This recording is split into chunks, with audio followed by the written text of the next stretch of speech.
하나님 이 시간 우리 마음 가운데 오직 예수 십자가 소망 갖게 하시고 오직 예수 평안으로 충만하게 하여 주시옵소서.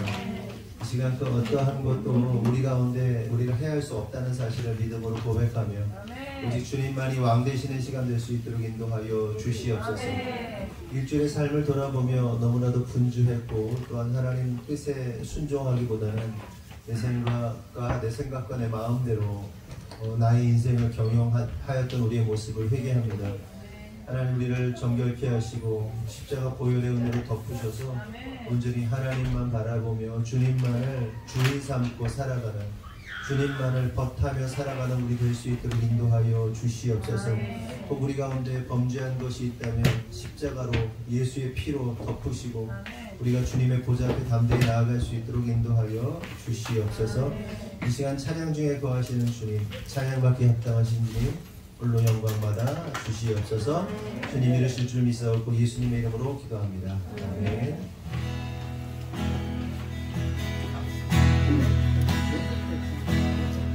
주의 보좌로 나갈 때 어떻게 나가야 할까? 나를 구원한 주의 십자가 그것을 믿으며 가네.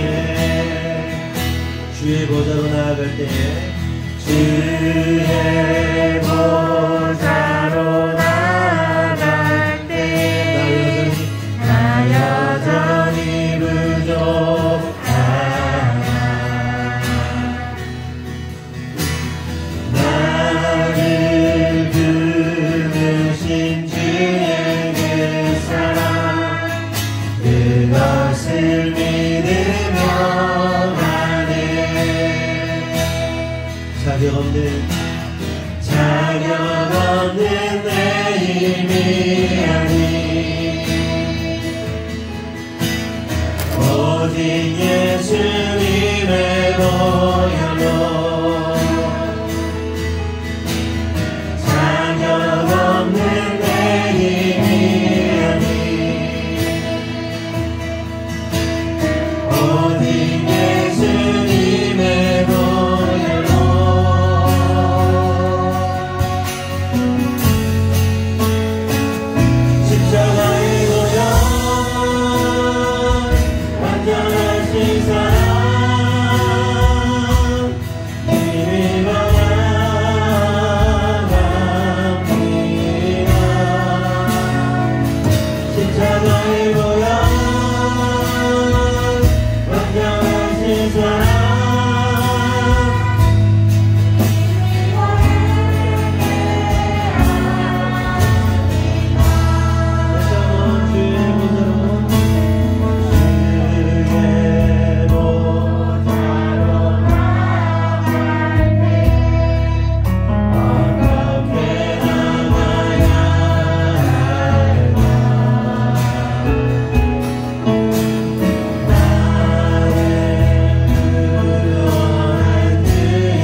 주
때 우리가 찬양으로 고백한 것처럼 우리의 삶 가운데 주 같은 분 없습니다. 오직 주님만이 우리의 주인 되십니다.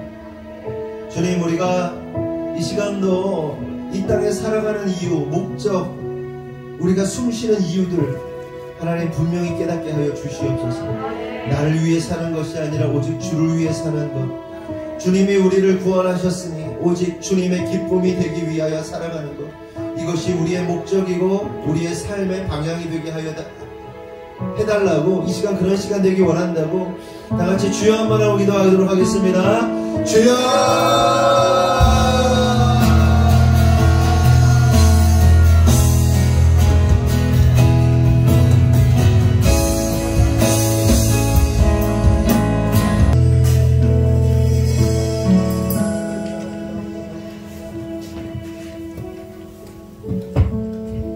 너희는 종려나무같이 번성하며 레바논의 벽향목같이 성장하리로다.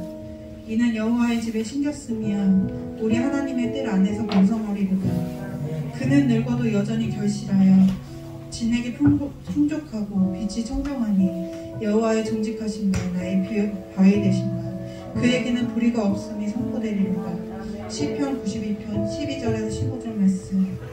주님 감사합니다. 세상에서 모두 거두어 주의 전에 심기고 그 뿌리를 내려 주의 전에서 번성케 하시고 지켜주심에 감사합니다. 세상 속에서 한 주간 또 그 삶을 살아내고 주의 전으로 돌아와 안식케 할 수 있도록 지키시고 보호하심에 감사합니다. 깊이 뿌리 내리고 올곧게 자라야 하지만 본디 저희는 악한 자들이라 육과 영으로 알게 모르게 지은 죄도 많습니다. 이 시간 주님, 그 모든 죄 주님 앞에 모두 올려드립니다. 악하고 죄된 습관 모두 끊어내고 오직 의인으로 살아가는 주의 자녀로 지켜주세요. 그리하여 오래오래 주의 뜰에서 번성하여 어린아이부터 장년의 때까지 빛이 청청한 주의 자녀를 보호해주세요. 이제 새로이 시작되는 봄이 되어갑니다. 다사다난했던 한 해가 지났고 신년 아이들도 새 학기를 맞이할 준비를 합니다. 주님, 바라옵기는 우리 아이들이 새로 만날 친구들과 선생님들과 그 처해질 환경들이 모두 주의 법 안에서 주의 계획대로 차근차근 진행되길 원합니다. 그 중심에 늘 복음으로 신앙으로 바로 세워져 세상과의 선택 가운데 조금의 망설임 없는 당참으로 용기를 보장시키시고 그런 좋은 믿음의 동역자 친구들만 붙게 하시고 모든 악함과 더러운 것에는 그 눈과 귀와 생각을 덮으시어 보지도 경험치도 못하게 주님 보혈의 피로 문설주에 바른 것처럼 지켜주세요. 진행되는 기도의 가운데 아이들의 신앙이 더욱 성장케 하시고 주님 인격적으로 만나게 하시어 그 누구도 보지 못했던 믿음의 자녀로 발돋움하는 그런 귀한 시간으로 지켜주세요. 뮤지컬과 합창으로 주님 영광 돌리기 위해 연습하고 있습니다. 지도하는 선생님들과 아이들 모두 지치지 않는 힘 주시고 넘치는 은혜 주시어 끝까지 기쁨으로 결심 맺는 시간으로 지켜주실 줄 믿습니다. 여성교회와 남성교회 각 집사님들과 회원분들 기쁨으로 봉사하고 즐거움으로 교제하고 있습니다. 주님, 그 모든 시간 가운데 조금도 악한 것 틈타지 않길 원합니다. 특별히 직장 가운데 코로나 접종의 문제로 고통받습니다. 주의 전에서 주의 보호하심을 믿사오니 예배를 지키고 교제에 힘쓰는 자를 돌보시어 늘 주의 안전한 품에서 지키시고 보호해주세요. 하루속히 이 사태가 진정되어 더욱 당당히 교제하는 날이 속히 올 줄 믿습니다. 교회의 어른이신 장로님, 권사님, 집사님들 요 며칠 새 추위가 계속되고 있었습니다. 다니는 걸음걸음마다 동행하시어 늘 건강 지키시고 늘 좋은 믿음의 선배로 본을 보이시는 그 모습 따라가는 모든 성도들 되게 해주세요. 성도님들 먹이시고 입히시는 목자 이호성 목사님, 이민아 사모님과 그 자녀 위해 기도합니다. 교회와 사업 가운데 번창하고 있습니다. 그 통로로 쓰시어 성도들에게 복음의 본으로 세워주시면 감사합니다. 과중되는 만큼 영과 육의 건강 쇠약해집니다. 지치고 피곤할 때마다 좋은 양분으로 채워주시고 늘 좋은 것으로 대접받게 하시고 대접하는 그 손길 가운데도 감사함으로 은혜를 채워주시고 바쁜 일상 가운데도 늘 주님과의 교제 관계 민감함으로 늘 모든 중심을 지키시고 더욱 더욱 깊은 말씀으로 풀어주시어 주님께서 맡기신 양들 먹임에 어려움 없도록 주님 지키시고 인도해 주세요. 아멘. 공부방과 학원 가운데도 새학기 시작되어도 학생들과 학부모들 주님 예배하신 대로 붙이시고 상식과 보통으로 가르치는 이들 어려움 당치 않게 지켜주세요. 아멘. 새 자녀 휘민 한비 슬비 늘 사학자의 자녀로 부모님의 보살핀 성도들이 양보한 만큼 더 큰 사랑과 성도들과 주변 사람들에게 맡게 하시고 아멘. 늘 주의 말씀과 법으로 세워주시어 아멘. 목회자 자녀의 복 바로 받고 표본이 되게 주님 지켜주세요. 아멘. 한 주 한 주 주님 말씀으로 또 영역받으며 2022년 더 깊은 부르심으로 더 높은 부르심으로 나아가는 한 계단 두 계단 더 뛰어오르는 그런 신앙으로 장성하여 주님의 뜻대로 나아가는 주의 교회를 지켜주실 줄 믿습니다. 아멘. 오늘 이 예배로 안식하고 다시 한 주 살아갈 귀한 시간으로 채워주시고 아멘. 각자의 가정과 일터와 삶의 사역지에서 모든 시간 모든 순간 동행하시고 지켜주실 줄 믿습니다. 아멘. 예배의 시작과 끝, 예배 후의 모든 일정들과 돌아가는 발걸음 그 시간까지 모두 주님만 영광 받으실 줄 믿습니다. 아멘. 예수님의 이름으로 기도드립니다. 아멘.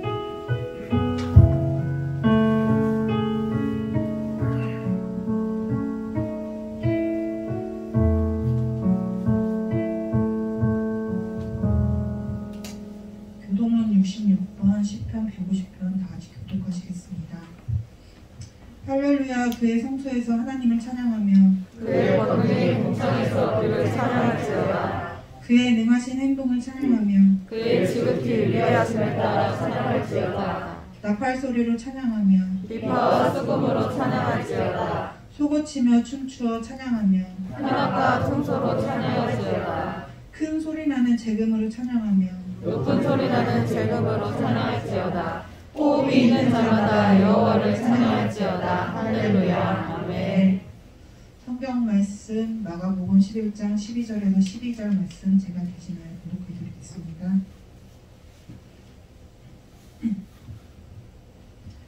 이튿날 그들이 베다니에서 나왔을 때 예수께서 시장하신지라 멀리서 잎사귀 있는 한 무화과 나무를 보시고 혹 그 나무에 무엇이 있을까 하여 가셨더니 가서 보신즉 잎사귀 외에 아무것도 없더라. 이는 무화과의 때가 아님이라. 예수께서 나무에게 말씀하여 이르시되 이제부터 영원토록 사람이 내게서 열매를 따먹지 못하리라 하시니 제자들이 이를 듣더라. 아멘. 목사님, 이호성 목사님 나오셔서 무화과 나무라는 제목으로 말씀 전해주시겠습니다. 인사합시다.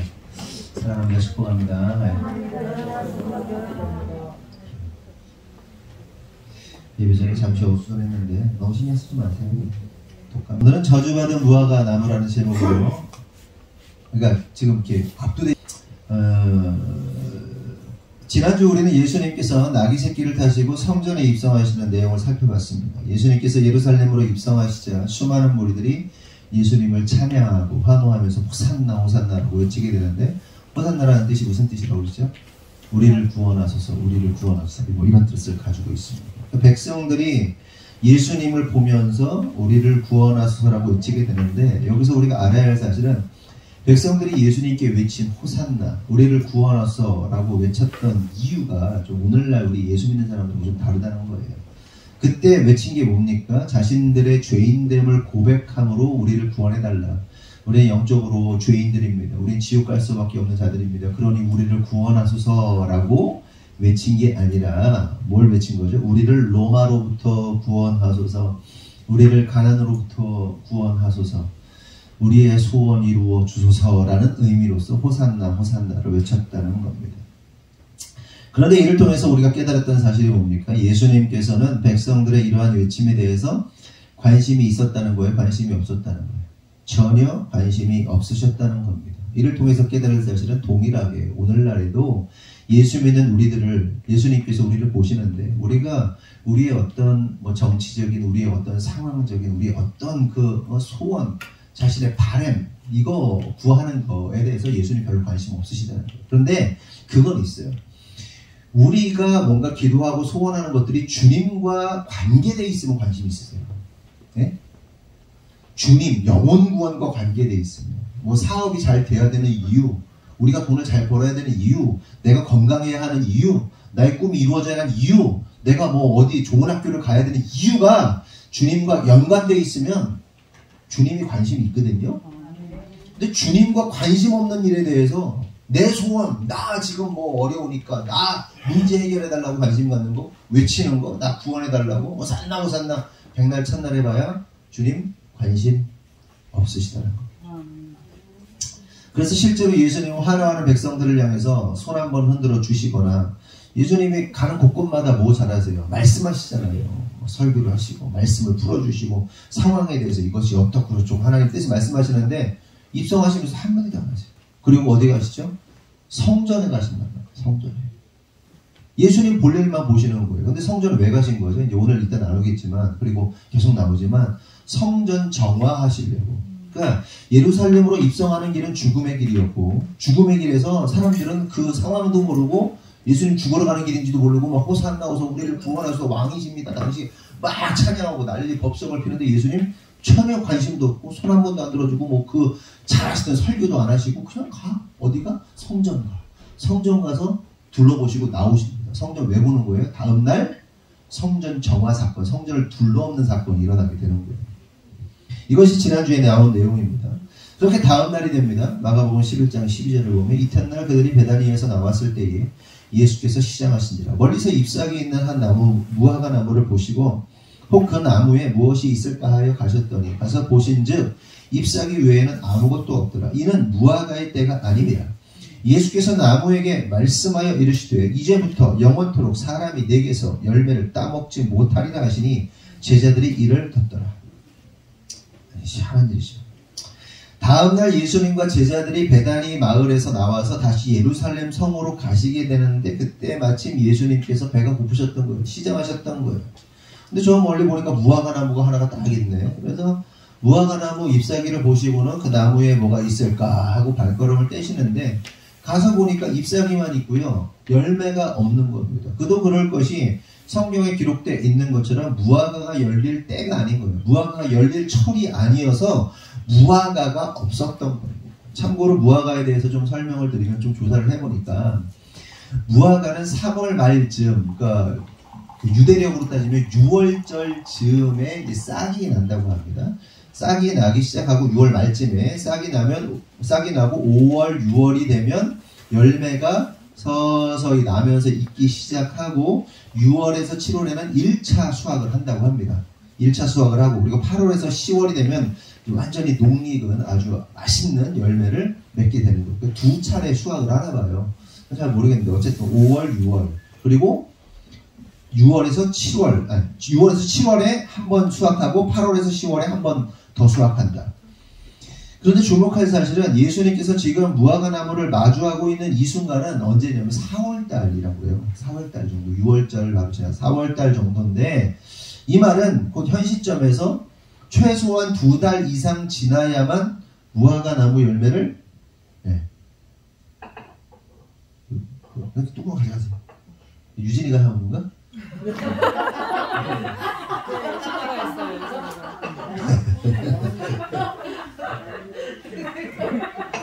그래요.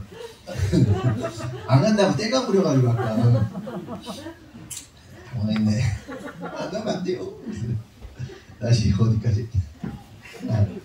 그러니까 예수님께서 지금 무화과를 저주하고 계시는 이 시점은 4월달이란 말이에요. 근데 최소한 열매를 보려면 6월에서 7월이 돼야 된단 말이에요. 그러니까 당연히 무화과 열매가 없는 게 당연한 거죠. 그런데 너무나도 당황스러운 것은 예수님께서 무화과 나무를 향해서 저주의 말씀을 하셨다. 뭐라고? 이제부터 영원토록 사람이 내게서 열매를 따먹지 못하리라 이렇게 말씀하시는 거예요. 무슨 사람한테 저주하듯이 무화과 나무 보면서 좀 정신 나간 거 아니에요? 정신 나간 거죠. 무화과 나무 보면서 야 너 열매 못 맺을 거야. 이제부터 사람들이 못 먹을 거야. 막 이러고 있는 거예요. 예수님께서. 희한하죠. 여러분 당황스럽지 않습니까? 예수님께서 지금 너무나도 비상식적인 말씀을 하고 있는 거 아닙니까? 아니 당연히 열매 맺는 기간이 아닌데 열매 없다고 저주하는 게 말이 되냐는 거예요. 이런 거죠. 무화과 나무 입장에서 아니 하나님이 날 이렇게 창조해놓고서는 왜 6월에서 7월 되게 열매 맺게 해놓고서는 이렇게 시즌도 아닌데 왜 나한테 열매 없냐고 난리시냐고 그런 생각 들지 않겠어요? 무화과 입장에서? 희한한 거예요. 그러더니 마가복음 11장 20절 21절 보니까 그들이 아침에 지나갈 때에 무화과 나무가 뿌리채 마른 것을 보고 베드로가 생각이 나서 여짜오되 라삐오 보소서 저주하신 무화과 나무가 말랐나이다. 이렇게 베드로가 이야기를 하게 됩니다. 다음날 보니까 제자들이 보니까 무화과 나무가 말라 비틀어버리고 죽은 거예요. 그럼 여러분이 무화과 나무의 입장이라고 상상해 보세요. 무화과가 얼마나 억울하겠어요. 무화과. 여러분이 그러니까 뭐 이런 겁니다. 마치 말도 안 되는 거지. 여러분들이 빌딩 이제 여러분 잘 성공해가지고 빌딩 건물을 짓는 공사 감독관이야. 그래서 이제 딱 이 사장님하고 이게 뭐 해가지고 삽을 딱 떴어. 첫날 딱 떠가지고 이제 공사 시작했는데 다음날 사장이 와가지고 왜 빌딩 안 져놨어? 야 63층 빌딩 져놔야 되는데 왜 안 져놨어? 막 난리 쳤다면 또라이죠. 예수님 이러고 있는 거죠. 그 시집 안 간 처녀한테 시집도 안 간 처녀한테 야 네 남편 어디 있냐? 왜 남편이 없어? 야 너 왜 애를 안 낳았어? 이게 지금 예수님 이러고 있는 거예요. 그러면서 막 저주해. 너는 앞으로 결혼도 못할 거고 너는 앞으로 애도 못 낳을 거고 너는 끝장이야. 네? 아 진짜 이건 완전 황당하고 당황스러운 겁니다. 예수님이 이런 말도 안 되는 얘기를 하고 계시는 거예요. 여러분 우리 예수님 어떤 분이시죠? 정모야 우리 예수님 어떤 분이시니? 얘기해봐. 표현해봐. 그게 생각나는데 표현해봐. 예수님 어떤 분이냐? 모르겠는 분. 너는 정모. 네? 하나님의 아들. 그러니까 성품에 대해서 말하는 나는 예수님 어떤 분이냐고 그러잖아. 희민아 너는 어떤 분이지? 네? 바보야? 말을 못해.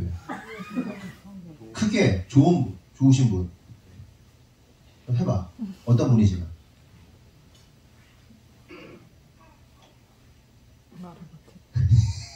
사랑이 많으신 분 뭐 이런 거 하면 안 되나? 사랑이 많으시고 좋으신 분이시고 오래 참으시는 분이시고 네? 인내하시는 분, 긍휼이 많으신 분이시고 특별히 우리에 대해서 오래 참으시는 분이시죠. 아멘이시죠? 예수님 안 참으셨으면 우리 다 그냥 당장 벼락 맞아 죽어야지. 끝까지 참으세요. 끝까지. 근데 지금 무슨 얘기를 참으시는 성품, 긍휼이 많으신 분, 사랑이 많으신 분께서 난데없이 철도 안 됐는데 왜 열매를 안 맺었냐고 너는 결혼도 안 했는데 애를 왜 안 낳냐고 막 남편 어딨냐고 막 이러고 있는 거예요. 완전 무지성이죠. 무지성. 억지, 땡깡, 막무가내, 비이성적 모습. 그럼 봐봐요. 지금 예수님과 무화과 나무가 있는데 삼자의 입장에서 여러분 재판관이 돼서 지금 그럼 누가 잘못하고 있는 거예요? 열매를 못 맺은 무화과 잘못이에요? 예수님 잘못이에요? 무화과 잘못이에요? 예수님 잘못이죠. 아 뭐? 우리 신앙이 너무 좋으셔가지고. 물론 답은 그거예요. 그걸 얘기하려고 그러는 건데. 그냥 이성적으로 생각해봐요. 넌 납득하겠냐, 희민아? 너 왜 결혼 안 했냐, 너? 이 새끼야? 몇 살인데? 18살이면 결혼해야지. 애가 있어야지. 응? 뭐 하는 짓이야, 지금? 돈 벌어야지, 지금. 서울대 나와가지고. 왜 뭐 하는 거야, 지금? 납득도 안 되는 얘기를 지금 예수님 하시는 거예요. 완전 무지성. 땡깡 억지. 여러분, 근데 여기서 우리가 깨달아야 할 중요한 사실은 뭐냐면, 하나님께서 행하시는 일들이, 예수님께서 행하시는 일들이 우리의 이성과 상식으로 볼 때 때때로 이해할 수 없고 비상식적으로 보일 때가 많지만, 그럼에도 불구하고 우리가 깨닫고 또한 고백해야 할 사실은 우리 하나님의 생각은 절대로 틀리지 않고 항상 옳다는 거예요. 그냥 이거는요, 인간의 세계에서도 그래요. 군대 가잖아요. 군대 가면 쫄병들한테 진짜 말도 안 되는 거 막 시킵니다. 지금은 군대가 아니니까. 지금은 군대가 아니죠. 핸드폰 들고 다니는 군대가 군대야?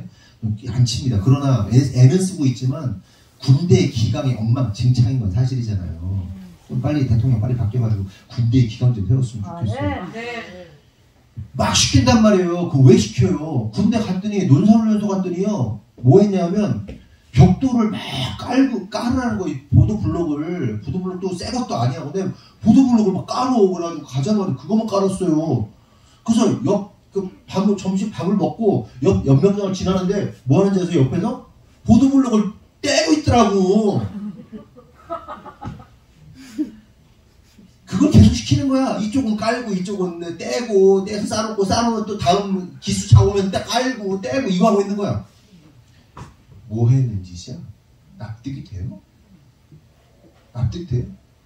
여러분 군대 갔다 온 사람하고 안 갔다 온 사람하고 사회생활 사회 딱 나가면 이게 다른 거 아시죠? 윗사람이 야 이것 좀 해 그러면요 왜 해야 돼요? 청소 좀 왜 해야 돼요? 내 일이 아닌데 업무 아닌데?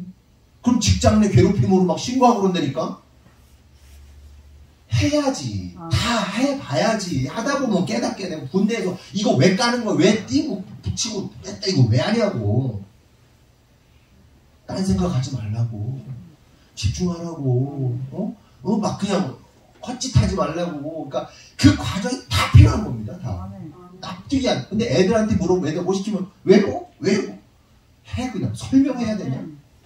닫듯이 있어. 설명해야 되니 내가 너한테? 짜증나요. 근데 신앙도 마찬가지입니다. 훈련된 사람하고 훈련되지 않는 사람이 다른 거예요. 네? 특전사 뽑았는데 야 침투하고 그럼 꽉 침투하는 거죠. 왜요? 왜 침투해야 되는 거? 저기 뭔데요? 뭐 어쨌는데요? 아이 그게 뭐 어쩌고 이지랄아. 신앙은 이지랄아. 훈련이 안 되는 거예요. 어쩔 수 없어요. 훈련이 안 된 사람일수록 자기 생각이 많아요. 그리고 어느 정도 경지가 되잖아요. 뭐라고 딱 하면 오케이 이게 돼요. 이게 된단 말이에요.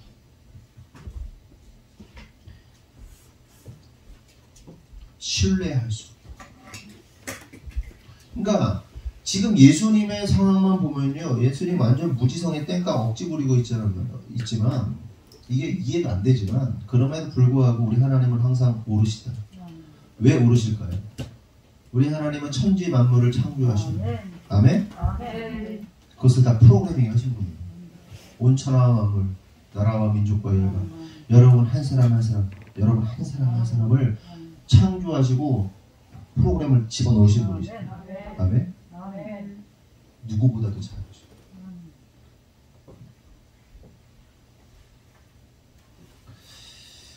그래서 하나님에 의해 창조되어진 피조물들을 가장 잘 알고 계시고 그 피조물에 대한 것의 생사 여부를 결정하시는 분이 하나님이시기 때문에 하나님의 생각은 절대로 실수가 없고 완전하신 겁니다.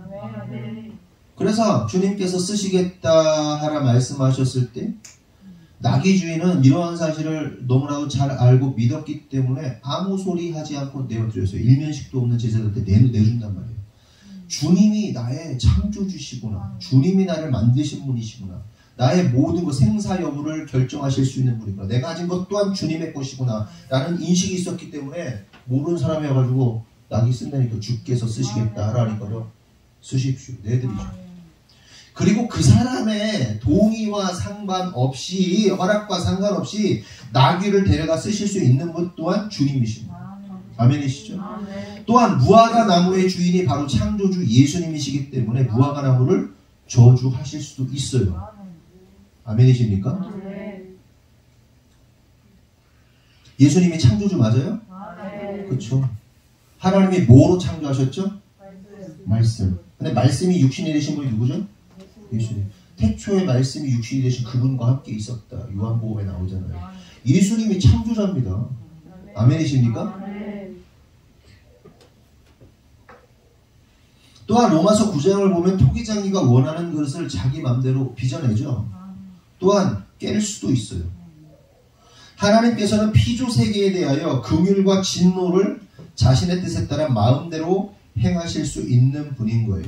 믿으시면 아멘 하십시오. 이게 바로 기독교 신앙이죠. 이게 정상적인 그리스도인의 믿음의 고백이다.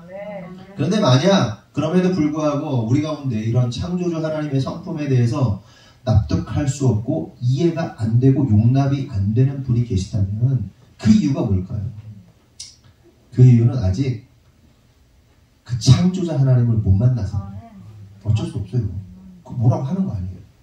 못 만난 걸 어떻게, 경험을 못한 걸 어떻게. 경험한 사람들은, 그러니까 우리들도 가만히 생각해보면 주님을 경험하기 전까지는 다 똑같았어요. 세상 사람들하고. 아니, 납득이 안 되고 믿어지질 않는 걸 이성적으로 사고하게 되고. 근데 어느 날 주님이 딱 들어오시니까, 주님 딱 만나니까 어떻게 돼요? 생각이 뒤집혔잖아요. 그렇잖아요. 네? 경미 집사님이 예수님 언제부터 믿었어요? 몇 살? 초등학교 때는 2년 정도 다녔고 네. 29살. 그 인격적으로 예수님 만나고 29살 때잖아요. 지금 몇 살이에요? 지금 40. 40 됐어요? 네. 그 11년 됐네. 그 29살이면 성인이죠. 다 큰 성인이잖아요. 30살 때 만난 거예요. 거의 30살 때. 그 전까지는 그냥 내 생각대로 산 거 아니에요. 이게 어떻게 바뀐 걸까? 주님 만나고 바뀐 거 아니에요. 갑자기 어느 날 주님 찾아오셔가지고 훅 하고. 예수님을 못 만나면 그럴 수 있어요. 이해해요. 그럴 수밖에 없어요. 납득돼요. 비난하지 않아요. 예수님 못 만났기 때문에 그런 거예요. 그냥. 근데 예수님 만나면요, 이게 너무 정상이야. 이 비정상 같은 일이 정상이야. 예수님이 무화과 나무를 저주해? 이해가 돼. 네? 그러니까 저의 꿈은 뭐냐면, 제 아내도 그런 얘기 하지만 저는요, 그러니까 저나 집사람이 계속 반응하는 게 뭐냐면 왕과 그 신하와의 관계거든요. 저는 그냥 무슨 생각을 자꾸 하냐면, 왕이신 예수님 명령을 내려가지고 그냥 내가 총알바지가 돼서 죽든, 아니면 그냥 왕을 위해 싸우다가 그냥 목 베어 죽든, 막 그게 너무 영광스러운 거예요. 막 살고 싶은 게 없어. 그냥 왕 옆에서 뛰다가 왕 옆에서 같이 막 왕을 지키며 왕과 함께 막 살다가 그냥 확 죽는 거. 그냥 그냥 칼 한번 내리치지 못하고도 막 칼 맞아 죽더라도 죽는 게, 그게 너무 영광스러운 거예요. 그리고 주님이 나를, 너 이 새끼야 죽어야 돼. 죽어. 그래서 이제 죽겠습니다 하고 죽을 수 있는 그 마음, 그게 너무 영광스러운 거예요. 그냥 이게 상식이 되는, 상식이 통해요. 설명할 수 없는. 여러분 주변에 혹시 주님의 뜻대로 행하는 것에 대해서 다 이해가 안 되는, 무화과 나무 저주하는 게 도저히 이해 안 되는 그런 사람이 있다면요, 정말 축복하면서 기도해 주십시오. 주님 만나게 해달라고 기도하셔야 돼요. 아직 주님을 만나지 못해서, 주님의 성품을 알지 못해서, 그분이 어떤 분인지 알지 못해서 그러는 것뿐이에요. 그냥 불쌍한 거예요. 주님 만나면 해결됩니다. 그런데 높아심으로 한 말씀을 드리면, 간혹 주님을 만나는 것에 대해서 굉장히 어렵게 생각하는 사람들이 많습니다. 그래서 어떤 분들 막 간증하는 거, 내가 주님을 이렇게 만났다 저렇게 만났다 그러면 굉장히 극적으로 막 만나고 극적으로 막 이렇게 표현하는 분들 있잖아요. 막 무슨 산신령 나타나듯이 막 꿈이나 환상 가운데 갑자기 주님이 딱 나타나가지고, 내가 예수다, 네가 핍박하는 나 예수다, 뭐 이렇게 사도 바울 만난 것처럼 그렇게 만날 수도 있지요. 근데 우리 가운데 그렇게 만난 분이 몇 명이나 될까? 나는 그런 식으로 주님 만났다. 왜냐하면 그렇게 만나주시는 경우는 진짜 이 사람이 그렇게 아니면 안 되니까, 그렇게 아니면 예수 못 만나니까 그런 식으로 만나는 거예요. 근데 이걸 일반화할 수 없어요. 내가 이렇게 못 만났기 때문에 나는 예수 못 만났다고 생각하는 건 바보 같은 생각입니다. 대부분 예수님 어떻게 만납니까? 말씀으로 만나요. 아멘? 아멘. 그런데 막 그걸 동경해. 막 나도 그렇게 만나야 돼. 나는 예수님 못 만났다고. 막 어느 날 주님이 나타나고 산속에서 기도하는데 갑자기 쫙 나타나가지고 산신령 나타나듯이 이거 속지 마세요. 예수님 그렇게 그렇게 만날 수 있지만 그 사람은 그렇게 만나야만 하니까 그런 거예요. 그렇게 아니면 예수 못 만나니까. 대부분은 뭐로 만난다? 말씀으로 만나요. 말씀으로. 갑자기 안 들리던 말씀이 들려요. 이해 안 되는 게, 납득 안 되는 게 이해가 되고 납득이 돼요.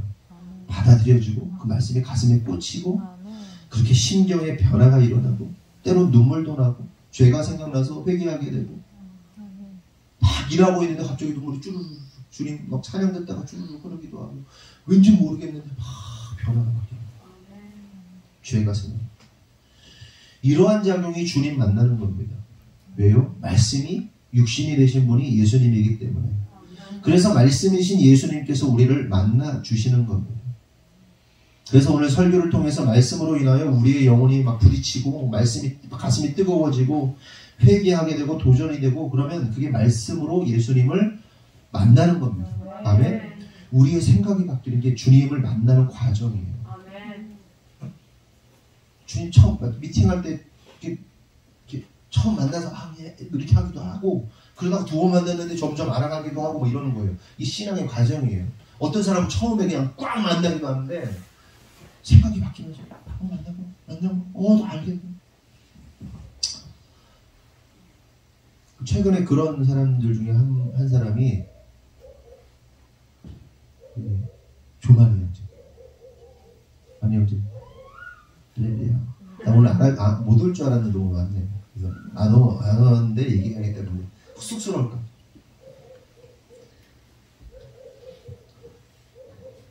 (11조를) 한다는 게 제정신이 아니다. 그때 11조 수십만 원을 이렇게 세트래. 그래서 뭐 하는 거야? 헌금하려고. 설명집사가 놀래가지고 우리 마리 형제님이 직접 5만 원짜리 이렇게 해가지고 뭐 이렇게 내려장거 11조 탁 헌금 보고 깜짝 놀래. 지난주에는 저는 우리 마니 형제님이 11조 하는지도 몰랐는데 11조 설교를 했단 말이에요.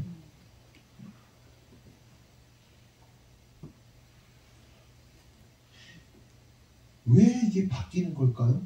우리 경석 집사님이 막 간증했어요. 주님에 대해서 막 소개했어요. 두 사람이 친해요. 그들이 이 변화가 일어나요. 이게요, 주님을 만나기 시작하는 거예요. 쌤도 우리 마니 형제님 평상시 라이프 스타일을 보면요, 정말 굉장히 검소한 사람이에요. 정말 검소한 사람이에요. 그래서 가끔 만나서 이렇게 낚시하러 그러면 이렇게 뭐 일회용 용기 같은 거 있잖아요. 보통 음식 배달하고 일회용 버리잖아요. 근데 그거 딱 해가지고 이렇게 뭐 음식을 싸온다든지 그런 거 보면 정말 검소한 사람이에요. 근데 10분의 1을 쪼개서 드린다. 돈도 많이 벌어요, 저희가. 진짜 주님이 만나시고 주님이 역사해 주시는 거예요. 너무 저 고맙더라고요. 고맙다고 박수 한번 칠게요.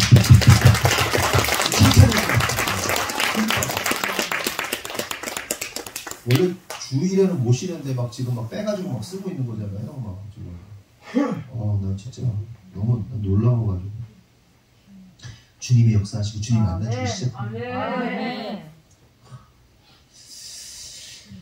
그렇다면 좀 더 구체적으로 생각해볼 사실은 예수님은 무슨 말씀을 하시려고 무화과나무를 저주하셔서 말라 죽게 하신 것일까요? 이유가 있을 거 아니에요. 그냥 난데없이 하실 분이 아니에요.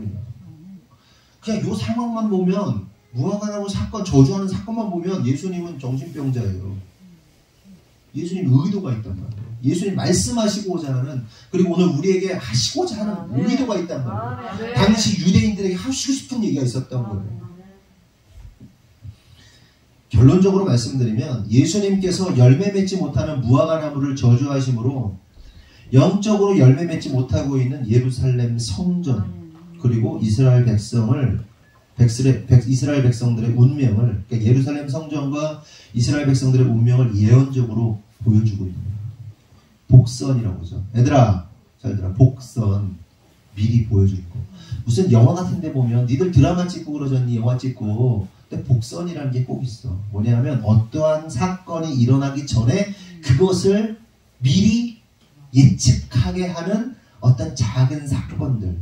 예를 들어서 둘이 막 사랑을 해. 사랑하는데 갑자기 그 전에 컵이 팍 깨져. 그럼 복선이 둘의 사이 깨지겠구나. 뭐 이런 거 있잖아. 그 복선. 그럼 꼭 넣어야 돼. 그래야 작품성이 있어지는 거야. 네? 미리 조금씩 보여주는 거야. 예수님이 복선 까는 거예요. 알려주시는 거예요. 그러니까 복선의 의미보다는 훨씬 더 크지만 여기서는 그러니까 이게 무슨 말씀인가 설명을 드리면 예수님께서 성전에서 장사하는 자들, 매매하는 자들, 돈 바꾸는 자들, 비둘기 파는 자들의 의자와 상을 둘러 엎으시고 또 물건을 가지고 다니는 자들을 내쫓으시면서 뭐라고 그래요? 성전을 강도의 소굴이 되었다라고 말씀하십니다. 성전이 타락했다는 거예요. 그런데 왜 사람들이 성전에서 물건을 가지고 다니고 비둘기 팔고 돈 바꿨던 것일까요? 왜 하는 거예요? 제사 드리려고. 그렇죠? 제사 드리려고. 제사를 드리려면 제물을 준비해야 되는 겁니다. 그런데 문제는 뭐냐면 그 예루살렘 주변에 성전 가까이 사는 사람들은 좀 이제 덜 하고, 그러니까 물론 이 외곽 지역일수록 직접 자기가 짐승을 키우니까 제사드릴 짐승을 키우거나 아니면 구해오거나 하기 쉬운데 이 도시 사는 사람들은 또 어때요? 이게 좀 어려운 면이 있는 거예요. 그러니까 주변에 사야 되는 거야. 그리고 먼 지역에서 오는 사람들이 이제 짐승을 이렇게 고르잖아요. 이렇게 성별한단 말이에요. 뭐 흠이 없어야 되고 어쩌야 되고 뭐 다침이 없어야 되고 뭐 이거 한단 말이에요. 근데 각대 꼬다 보면 꼭 며칠씩 오다 보면 얘가 자빠지고 조금만 상처나고 혹은 짐승한테 물리기도 하고 막 뺏기기 막 잡아가기도 하고 막 별의별 사건들이 일어난단 말이에요. 그러면 어떻게 해야 돼요? 어떻게 해결을 해야 되잖아. 그래서 성전 주변에서 재물을 사고 파는 일들이 있었던 겁니다. 그리고 이제 사실은 잘 가져온 것 같아도 제사를 드리려고 하면 검수를 하잖아요. 얘가 이제 A급인지 B급인지 다쳤는지 안 다쳤는지 쫙 볼 거 아니에요. 나는 분명히 문제 없다고 데리고 왔는데 제사장 아니 누가 검사한테 가져가. 이거 안 돼. 흠 있어. 이러면 이제 문제가 생기는 거란 말이에요. 그러니까 그거를 이제 어떻게 해야 돼요? 그거를 미연에 방지하기 위해서 성전 주변에서 재물을 구하고 사고 파는 일들이 발생하게 되는 겁니다. 해썹 하잖아, 해썹. 패스, 제사장이 패스해야 이게 딱 된단 말이에요. 그러면 어떻게 해야 되죠? 물건을 사려면 내가, 이게 예를 들어서 10만원인데 내가 5만 8천원인데 내가 드리려고 보니까 10만원짜리야. 그럼 돈 바꿔야 될 거 아니에요? 그렇죠? 돈 바꾸죠? 이 사람들도 어떻게 해요? 장사하면서 중간에 밥을 먹어야 되는데 바쁘면 밥 못 먹으니까 식당도 생겨야 되는 거고. 물건 파는 사람도 생기는 거고, 배달하는 사람도 생기는 거고, 돈 바꾸는 사람도 생기는 거고, 자연스럽게 뭐 여관도 생기고, 식당도 생기고, 뭐 이런 게 생기는 거예요. 그러니까 성전 주변에, 그러니까 사람들의 편의를 위한 부대시설이 생기고, 일종의 마켓이 형성이 된 겁니다. 마치 이런 거죠. 유명한 절 가면 뭐 있어요? 절 입구부터 쫙 있잖아요. 막 용품점, 아니면 뭐 식당도 있고, 노래방도 있고, 여관도 있고, 뭐 호텔도 있고, 막 쫙 있잖아요. 그런 거예요. 그게 발달한 거예요. 그런데 이 산업이 발전하면 꼭 뭐가 생깁니까? 특별히 종교하고 산업이 함께 발전하면요, 부패한 이제 돈들이 움직이게 되죠. 종교인들과 관련 업자들의 커넥션이 생기는 겁니다. 뭐 그러면서 이제 부패함이 점점 심해졌던 것이죠. 보세요, 제사 지내는 사람들 이렇게 이 짐승 키우는 사람들하고 종교인들하고 결탁되면 이제 뒷돈 거래 생기고 뭐 이게 뭐 이런 거예요. 이런 일이 생긴 거예요. 그러면 예수님께서 성전에서 장사하는 사람들의 상을 둘러 엎으시는 성전 정화 사건이 무엇을 의미하는 걸까요? 한마디로 표현하면 성전의 기능을 마비시키는 겁니다. 다시 말해 성전에서의 제사를 막아버리고 있는 행위인 거예요. 예수님이 다 둘러 엎는 거는 성전에서 제사하지 말고 다 둘러 엎는 거예요. 이해되시죠? 왜 막는 거예요? 성전이 성전으로서의 기능을 제대로 하고 있지 못하고 있었기 때문에. 결국 깨달을 사실은 예수님께서 열매 맺지 못한 무화과 나무를 저주하신 것은 강도의 소굴이 되어버린 열매 맺지 못하고 있는 예루살렘 성전을 저주하시겠다. 말라 죽게 하겠다. 끝내버리시겠다는 거예요. 이 사건이 동시에 일어나는 겁니다. 동시에 불러엎고. 그러니까 무화과 나무 저주하고 다음날 성전 가가지고 불러엎는 거예요. 그래서 실제로 예수님께서는 요한복음 2장 19절에서 21절을 통해서 뭘 하시냐면 예루살렘 성전을 무너뜨려라. 그러면 내가 사흘 만에 세우겠다. 이렇게 말씀을 하시죠. 그러자 유대인들이 야 성전 46년 동안 지었는데 어떻게 네가 사흘 만에 일으키겠냐. 그러자 예수는 성전된 자기 육체를 가리켜 말씀하신 것이다. 이렇게 얘기를 합니다. 그러니까 예수님은 열매 맺지 못하고 있는 무화과나무 같은 예루살렘 성전을 저주하고 무너뜨림으로써 참 제물이시며 참 성전이신 예수님 자신을 세우시고 온전한 죄사함의 제사를 회복함으로 온 인류를 구원하시고자 했던 겁니다. 성전의 가장 중요한 기능이 뭐예요? 제사. 제사는 왜 하는 거죠? 죄사함. 죄사함 통한 구원. 그런데 이게 안 돼. 타락했어. 진정한 회개, 진정한 죄사함 다 율법한 거죠. 그냥 생쇼 하고 있는 거예요. 어떻게 파괴시켰다. 예수님이 성전이시잖아요. 예루살렘 성전이시잖아요. 성전으로 서시고 예수님이 뭐예요? 제물이시잖아요. 진짜 제물이 되셔서 거룩한 제물이 되셔서 하나님의 긍휼, 죄사함, 구원의 역사를 이루신 거예요. 결국 예루살렘 성전이 무화과 나무라 이 새끼 말라 죽을 거야. 그러면서 우리가 또 한 가지 깨달은 사실은 성경을 보면 무화과 나무는요 항상 이스라엘 민족을 상징하는 거거든요. 호세아 9장 10절에서 17절인데 그 중에 10절 한 절만 보면 다 같이 한번 읽어보겠습니다. 시작.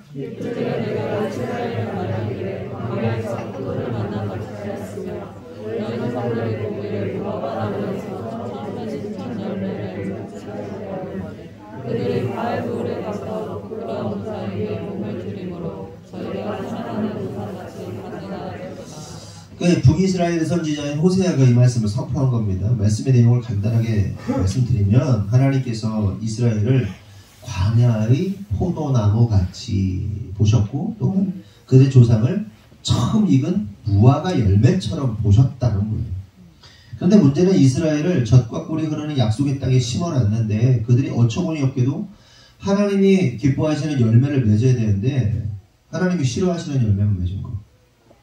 포도나무를 심었으면 포도가 열려야 되고 무화과를 심었으면 무화과 열려야 되고 그리고 잘 특별히 젖과 꿀이 흐르는 가나안에 심어놨으면 어떻게 해야 돼요? 풍성하게 맺어야 될 거 아니에요. 가나안이 젖과 꿀이 흐르는 곳 아닙니까? 전국전쟁 할 때 보면 막 포도송이가 막 이만하고 막 그래가지고 막 이거 감당할 수 없을 정도로 막 어마어마한 동네였잖아요. 그럼 맺어야지. 못 맺는 거야. 그 결과 북이스라엘은 하나님의 심판에 의해서 아수르에 의해 멸망합니다. 이것이 바로 무화과 나무의 열매가 뜻던 북이스라엘의 운명이라는 거예요.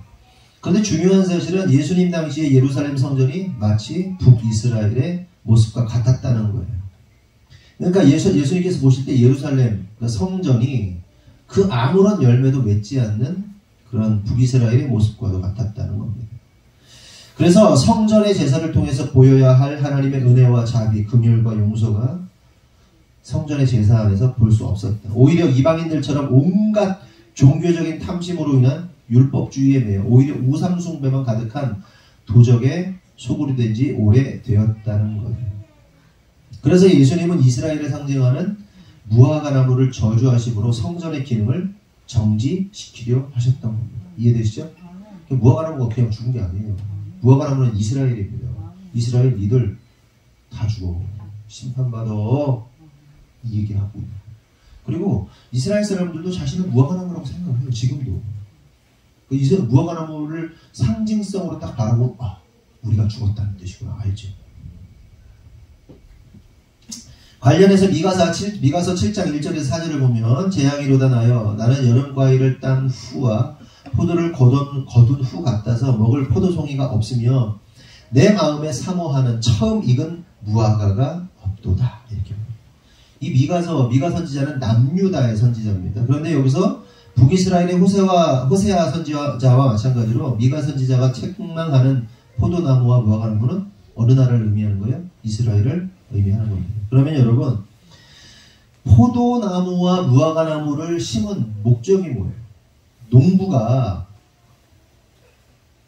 어떤 과일을 심어서 과실수를 심었어. 목적이 뭐예요? 열매를 보는 거란 말이에요. 열매를.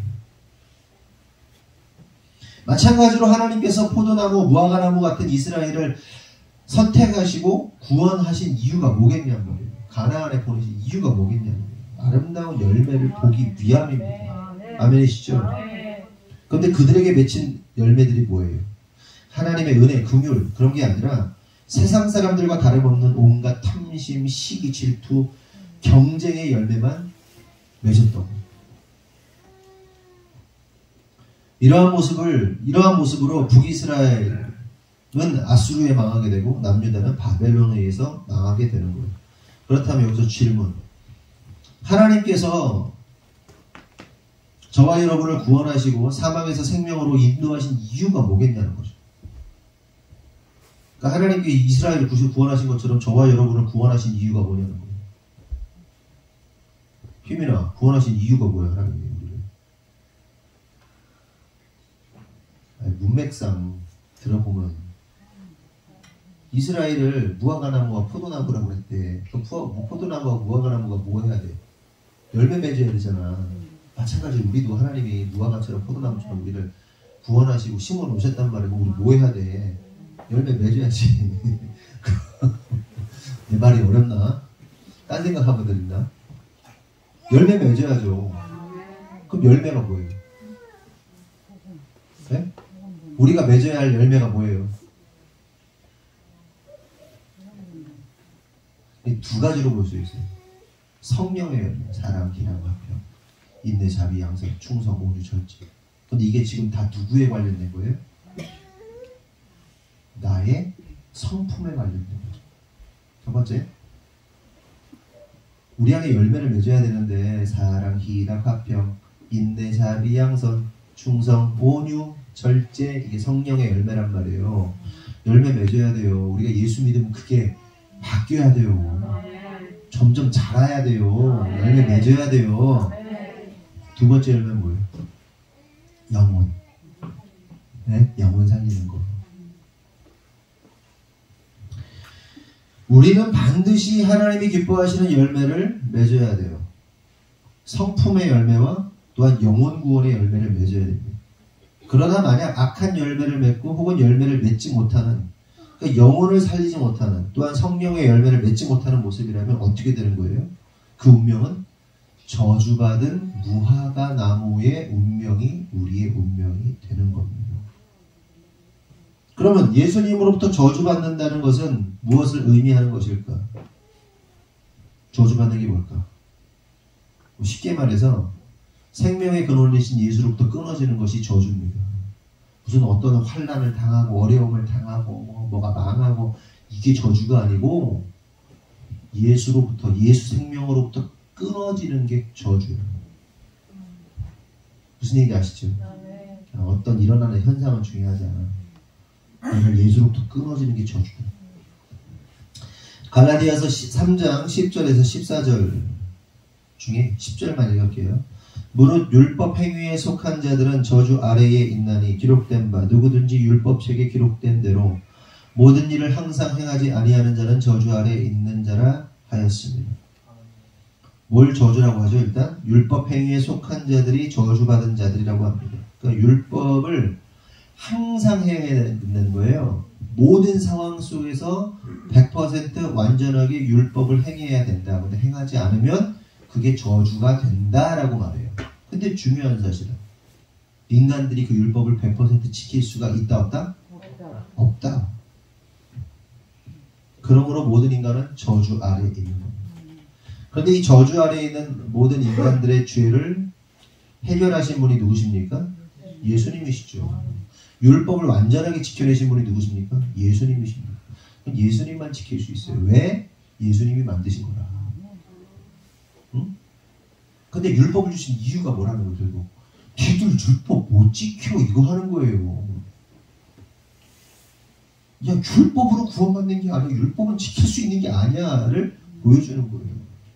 애들이 내가 뭐 하고 저거 다 지킬게요. 그 지키나요? 못 지켜요.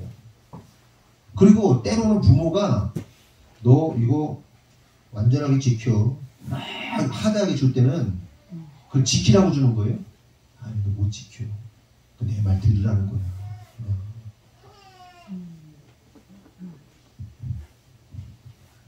결국 성경이 말하는 저주는 뭐냐? 그리스도의 생명에서 끊어지는 것이 저주예요. 그러니까 율법을 못 지키기 때문에 죄인인 거고 율법을 지킬 수 없다는 사실을 깨달아야 돼요. 깨달음으로 결국 그럼 어떻게 난 죽었는데 끝났네? 근데 보니까 율법을 완전히 지키신 예수님, 율법을 만드신 예수님. 주님만 뭐라고 지금 율법 주신 거구나. 결국 율법이 다 예수 가르치는 거구나. 율법의 내용들이 다 예수를 가르쳐요. 이렇게 가르치고 있는 거 이렇게. 예수님이시군요. 예수님 믿으면 어떻게 돼요? 저주가 아니라 축복받아. 결국은 예수에게서 끊어지면 저주받은 인생이 됐다는 얘기를 하는 거예요. 그러면 그 저주는 뭐다? 영혼을 살려내지 못하는 것이 저주고 또한 열매 맺지 못하는 것이 저주다. 주님으로 인해서 결국은 우리가 공급받으면 우리가 열매 맺죠. 주님이 우리와 함께 하시는데 주님의 성품이 우리 안에 들어왔는데 성령의 열매 당연히 맺죠. 그리고 주님이 우리에게 죽으신 것처럼 이 사람도 당연히 주님의 은혜를 알기 때문에 영혼을 구원할 수밖에 없어요. 살려낼 수밖에 없어요. 그 일을 한단 말이에요. 그러면 마지막으로 생각해 볼 것은 어떤 믿는다 하는 한 사람이 그리스도로 인하여 생명을 얻은 자인가 아니면 생명에서 끊어진 자인가 그냥 단지 종교인에 불과한 것인가를 어떻게 분별할 수 있느냐. 그것은 그들의 삶과 열매를 보면 알 수 있습니다. 그러니까 다시 말해서 예수 생명에서 끊어진 자들은 주님으로부터 생명을 공급받지 못합니다. 그러니까 주님으로부터 연결된 자, 끊어지지 않고 예수 생명과 연결된 자들은요, 생명의 공급을 누구로부터 받아요? 예수로부터 받아요. 아멘이시죠? 아멘. 예수와 끊어진 자들은 생명의 공급을 못 받아요. 그럼 어떻게 해요? 지 힘으로 살아요. 지 힘으로. 아니, 부모 자식 간에도 마찬가지잖아요. 부모로부터 공급을 받는 자식이 있고 부모로부터 끊어진 자식 아니면 그냥 없는 자식, 버려진 자식 이런 데 공급 못 받잖아요. 네? 그게 다른 거예요. 우리가요 인생을 살아감에 있어서는 주체적으로 살아가는 게 맞아요. 그런데 믿는 자들은 그 주님의 공급하심을 믿으며 주님을 신뢰함으로 신앙생활 뭐라고 했어요? 주님 바지가랑이 붙잡고 늘어지는 게 신앙생활이라고 했죠. 주님 의존적 존재로 만드셨어요. 하나님께서 창조하실 때. 나 혼자 이게 아니고 주님을 의존하고 의지하도록 세상 사람들이 볼 때는 말도 안 되죠. 어떻게 주님을 의존적으로 의지적으로 사람이 어떻게 그렇게 사냐고. 근데 그렇게 살도록 만드셨어요. 그런 자들은 어떻게 돼요? 주님으로부터 공급받아요. 그리고 뭔 일을 중요한 일을 할 때마다 주님께 물어요. 이게 계속 돌아요. 선순환이에요. 근데 주님으로부터 생명이 끊어진 자들은 어때요? 지 힘으로 삽니다. 지 생각으로 살아요. 자기 노하우로 살아요. 그렇기 때문에 생명의 공급을 받지 못하는 자들은 자신의 힘으로 살아가기 때문에 이들은 인생을 살아가면서 끊임없이 생존 싸움을 해야 돼요. 생존 싸움을 하고 누군가 경쟁해야 되고 결국 상대를 짓밟아 죽이는 삶을 살아야만 자기가 살 수 있어요. 이해돼요? 아, 세상이 그렇잖아요. 짓밟아서 밟고 올라가야 사는 거 아니에요. 응? 상대방을 죽여야 사는 거죠. 그러나 반대로 주님으로부터 생명을 공급받은 자들은요, 자신의 연약함을 알기 때문에 주님을 의지하죠. 그렇게 주님 주신 은혜로 살아가기 때문에 상대방을 경쟁 상대로 보지 않습니다.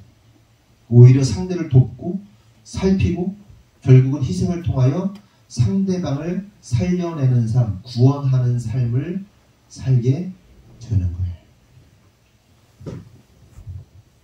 직장 가서 여러분이 아니면 뭐 사람들과의 관계 속에서 어떤 사람 보면 짓밟고 올라가는 사람들 있잖아요.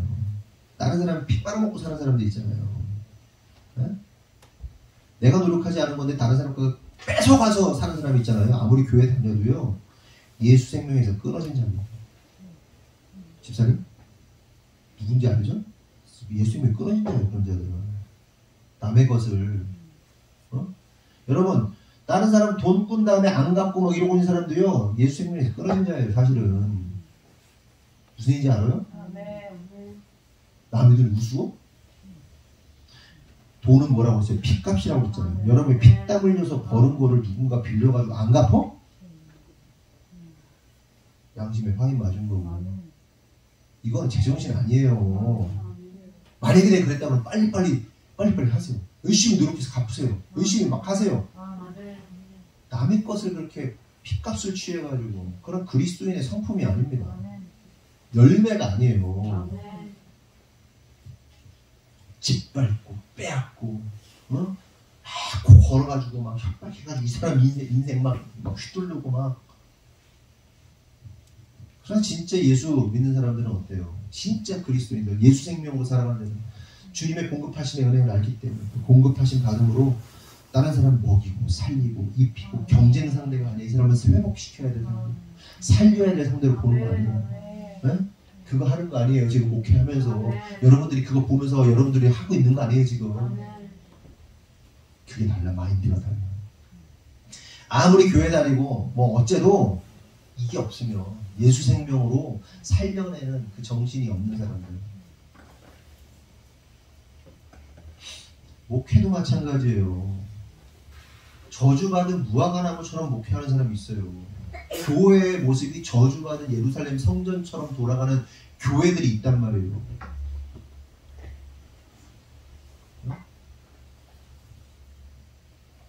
어떻게든 살려내고 회복시키고 어떻게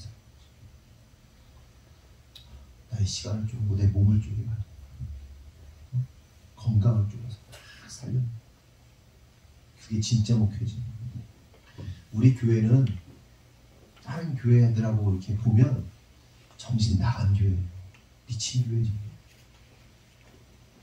기도하는 것도 미쳐가지고 미친 교회처럼 기도하잖아. 목회 스타일이나 교회 그림, 교회 일반적 교인들이 보면 기양합니다. 충격받습니다. 그런데 두려움 없이 왜 이렇게 목회하냐? 주님이 그 진실을 아시기 때문에 하는 거예요. 때때로 저도 기도, 제가 이제 여기 여성교회들 기도하고 그러는 주중에 저 방에서 저는 설교 준비를 막 열심히 합니다. 시간이 없으니까. 근데 화면이 저 안에 저기 카메라가 있어 화면인데 막 미쳐가지고 막 여기 의자 올라가가지고 막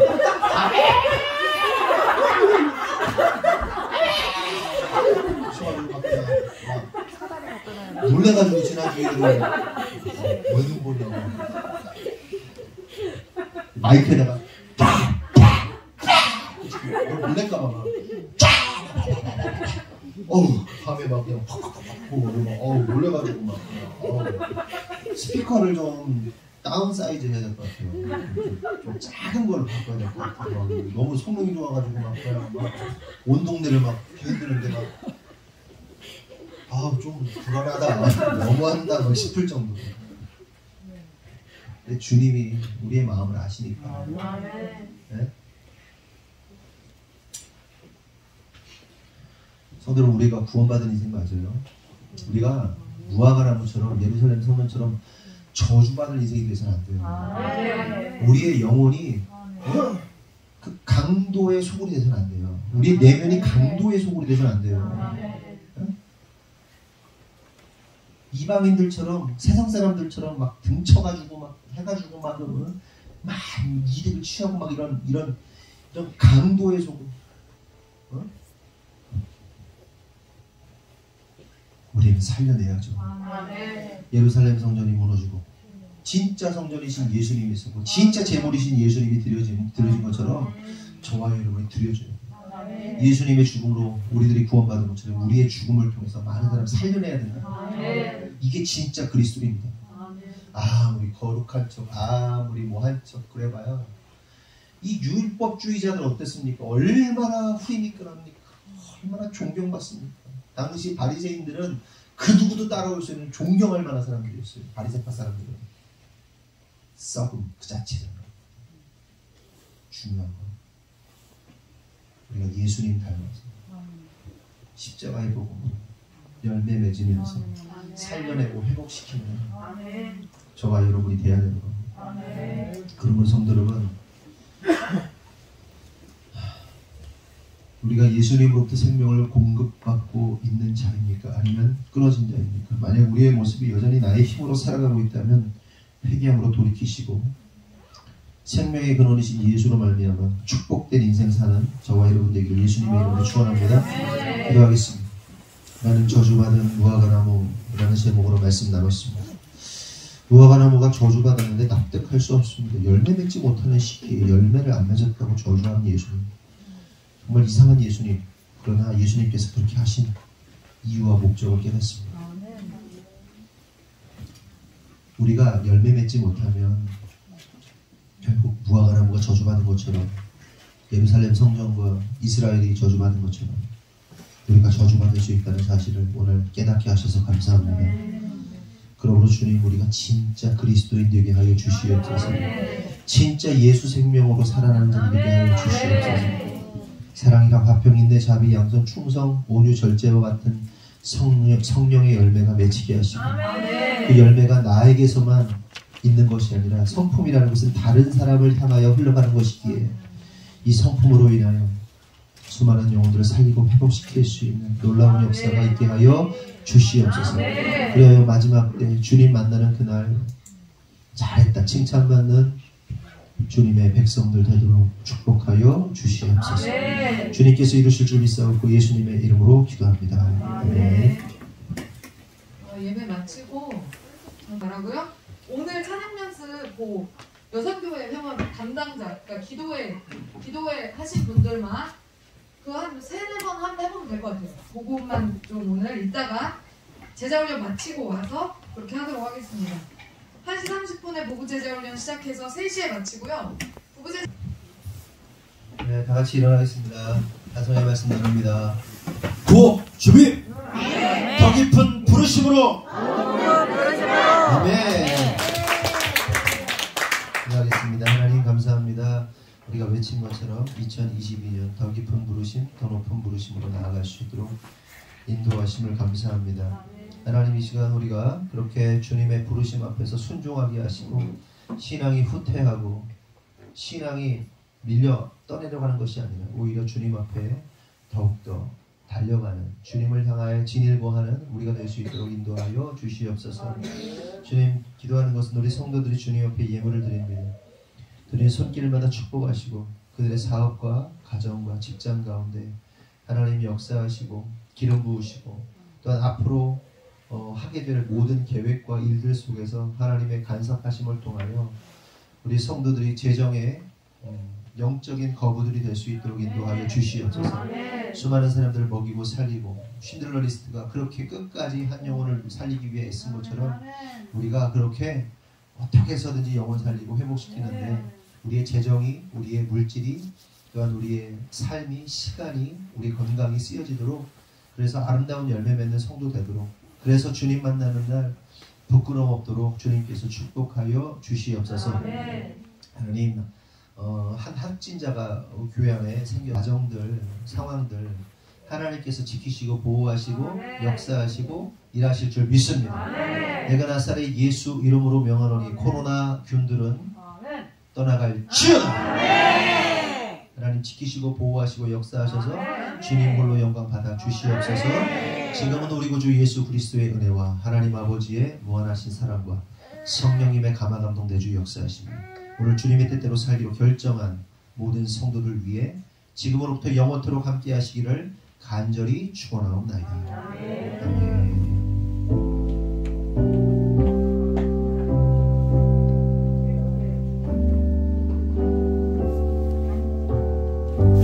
주님께 영광의 박수 올리겠습니다. 아멘.